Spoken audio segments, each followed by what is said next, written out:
ሰላም ሰላም እንዴት ናችሁ? ሰሞኑን በአርሲ አካባቢ ተፈጽሟል ስለሚባለው ግድያ እንግዲህ በጣም መነጋገሪያ እየሆነ ነው። በየትኛውም መስፈርት ሰው መግደል በሰውም ፊት በእግዚአብሔርም ፊት ተቀባይነት ሊኖረው አይችልም። በየትኛውም መስፈርት የሰውን ነፍስ ማጥፋት ጀስቲፋይ ሊሆን አይችልም። ከሌን የገደልኩት እንዲህ ስለሆነ ነው ብለን ያውም ደግሞ ሰላማዊ የሆኑ ሰዎችን ከሆኑ በምንም አይነት መልኩ ጠብ ውስጥ ያልተሳተፉ በምንም አይነት መልኩ በምንም ነገር ውስጥ የሌሉ ሰላማዊያን ሰዎችን ማጥቃት ፍርዱ የከፋ ነው የሚሆነው። ካሳው የከፋ ይሆናል። ምክንያቱም የእግዚአብሔር ቃል ሲናገር የሰውን ደም የሚያፈስ ደሙ ይፈሳል ይላል። እግዚአብሔር ሰዎችን በመልኩና በአምሳሉ የፈጠረ በመሆኑ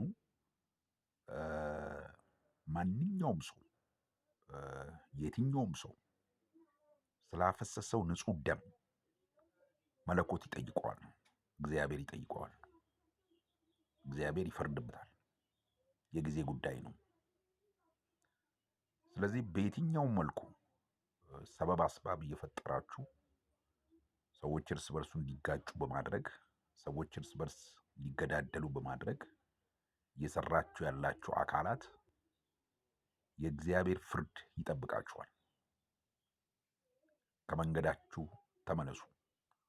እስከዛሬ ላፈሰሳችሁት ደም እግዚአብሔር ይጠይቃችኋል።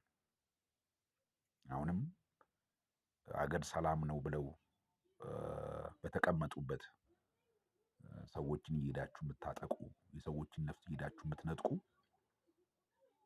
ሰዎችን በመልኩና በአምሳሉ የፈጠረ አምላክ ፈጣሪ ይጠይቃችኋል። ምናልባት ይቅርታ ጊዜ አግኝተናል፣ እድል አግኝተናል፣ መብት አግኝተናል፣ ጊዜው የኛ ነው፣ ምቹ ሁኔታ አግኝተናል ብላችሁ ለዘመናት ስታብሰለስሉት የቆያችሁትን ለዘመናት የቋጠራችሁትን ቂም ሊሆን ይችላል። ነገር ግን አታመልጡም። ቃል ለምድር ለሰማይ አታመልጡም። እግዚአብሔር ይበቀላችኋል። ምናልባት በቁጥር ብዙ ነን፣ ሀብት አለን፣ መሳሪያ አለን፣ ጉልበት አለን ብላችሁ በራሳችሁ ጉልበት በራሳችሁ ሀብት አለን በምትሉት ነገር የምትመኩ ሰዎች ያለን የሚከዳችሁ ጊዜ ይመጣል። የእግዚአብሔርን በቀል ደግሞ ልታመልጡት አትችሉም። እግዚአብሔር እስትንፋሳችን በእጁ ነው ያለው፣ ጉልበታችን በእጁ ነው ያለው፣ ነፍሳችን በእጁ ነው ያለው። ስለዚህ ከሱ ልታመልጡ አትችሉም። እሱ ሰማይና ምድርን በአንድ ጊዜ ሊደበላልቀው በአንዲት ደቂቃ ውስጥ ጭጭ ሰጥ ሊያደርጋል። እስትንፋስ በእጁ ነው ያለው፣ ፍጥረት በእጁ ነው ያለው። ስለዚህ የእግዚአብሔርን ፍጥረት የእግዚአብሔርን ውድ ፍጥረት የምታጠፉ በተለይ ሰዎችን የሰዎችን ደም የምታፈሱ ሰዎች የሰዎችን ነፍስ የምታጠፉ ሰዎች እግዚአብሔር ቀን አለው እናንተ የሚበቀልበት በእናንተ ላይ የሚፈርድበት ቀን አለው። ቀኑም ደግሞ ሩቅ አይደለም። ስላፈሰሳችሁት ደም ያፈሰሳችሁት ንጹህ ደም ወደ እግዚአብሔር እየጮኸ ነው። ስለዚህ ኢትዮጵያ ውስጥ የሃይማኖት ግጭትን ለመቀስቀስ እየሰራችሁ ያላችሁ ሰዎች በስውርም በግልጽም እግዚአብሔር እየሰራችሁት ያላችሁትን እኩይ ተግባር ያጋልጣል። ኔትወርካችሁን ሁሉ ይበጣጥሳል። ኔትወርካችሁን፣ የግድያ ኔትወርካችሁን፣ የክፋት ኔትወርካችሁን፣ የክፋት መገናኛ መስመራችሁን እግዚአብሔር ይበቀላችኋል።